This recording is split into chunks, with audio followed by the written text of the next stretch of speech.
we know you just got out.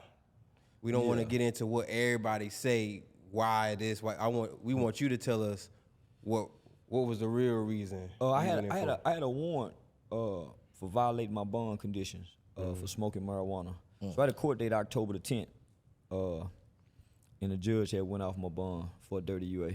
Wow. Yeah, so I had to spend a weekend in jail.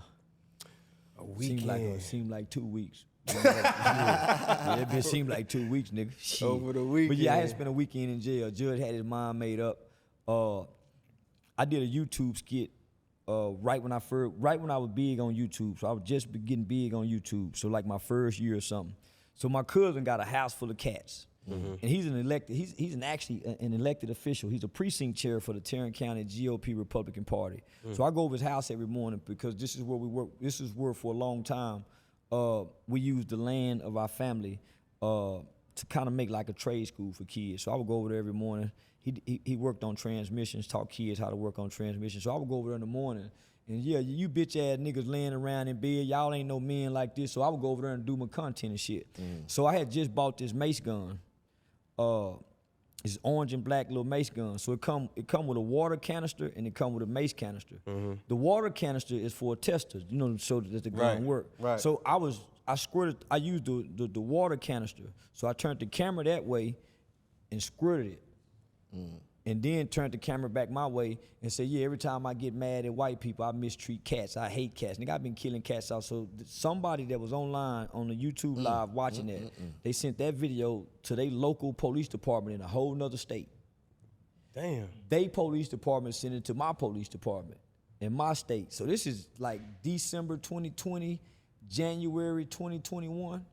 So I get a phone call. And the 14 years?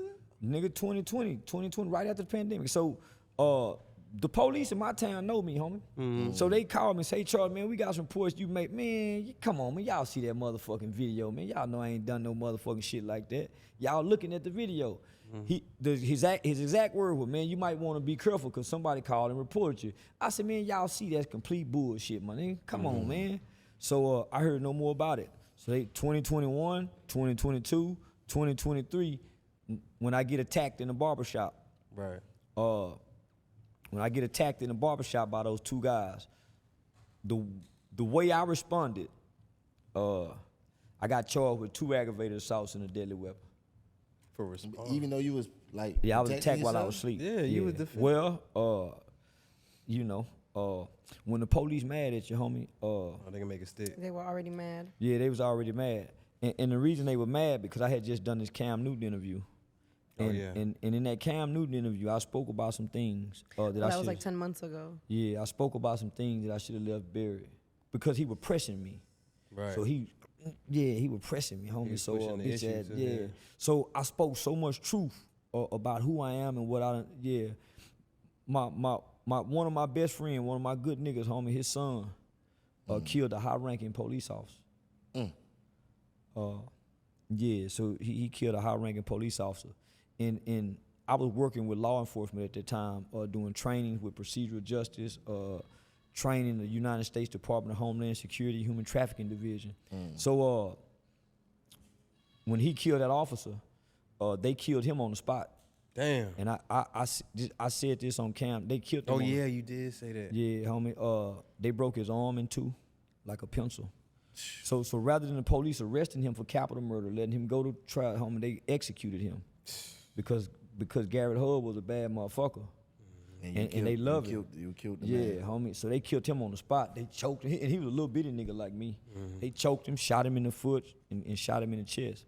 So when I got word of that, because of what they was teaching me for procedural justice, I started telling the community that they are responsible for Officer Garrett, for these 2 people being dead.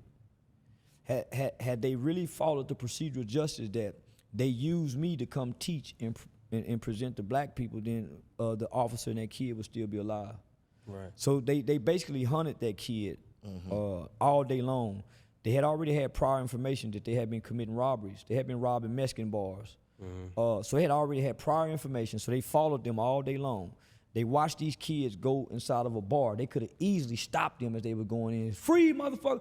But they already had police set up on the inside, so they wanted to catch them in the act. Plotting. Yeah, homie. So Yeah, so once I talked about all that, when that interview ended and I got back home, I had these warrants out for me. That's You already know they don't play by their own. that's crazy. Which is crazy because you highlight the police a lot. I back Yeah, the blue. he- But you gotta understand, this my hometown. Right. And your hometown don't accept you when you're great. No, Right. no, and that's biblical. There's a scripture in the Bible that says, no person with honor or no prophet has honor or is welcome in their own hometown. That's why everybody who make it have to go out and make it, then come back, then they clap. Right. That's why your city don't support you. That's crazy. Especially if you great. So don't feel bad. Don't get mad. Just know that you great and they're not gonna support you. But when other people see you, they're gonna jump on the bandwagon. So that's what happened. So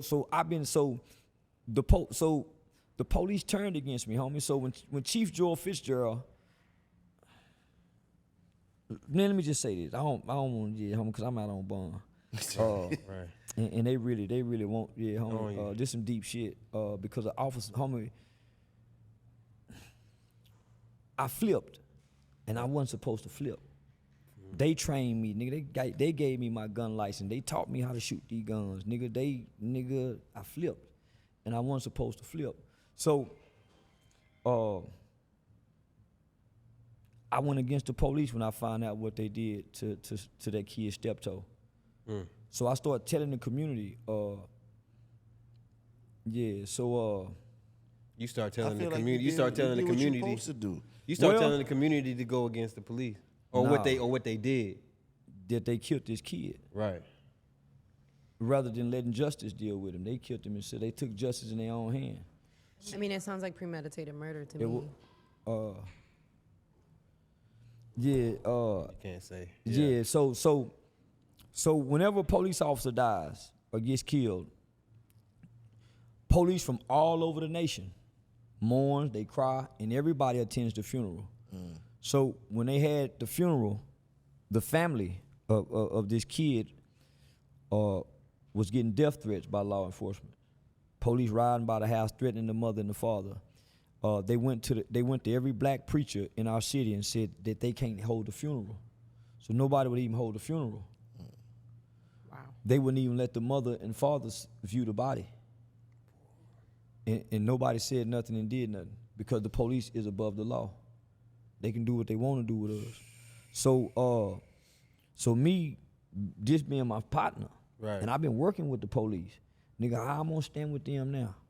What's right is right. I'm trying to stand on the side of what's right. I ain't trying to be wrong. So when I found out that the family was getting death threats, shit, nigga, I went and held security.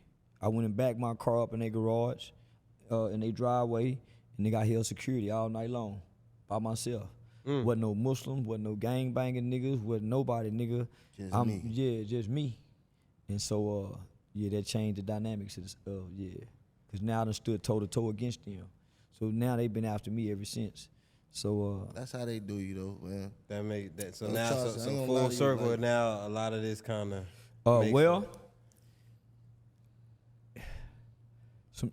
a bunch of shit transpired. I left the city, everything died down. I came back, stopped working in the community, was more online, Right. and everything was buried until I did that Cam Newton interview.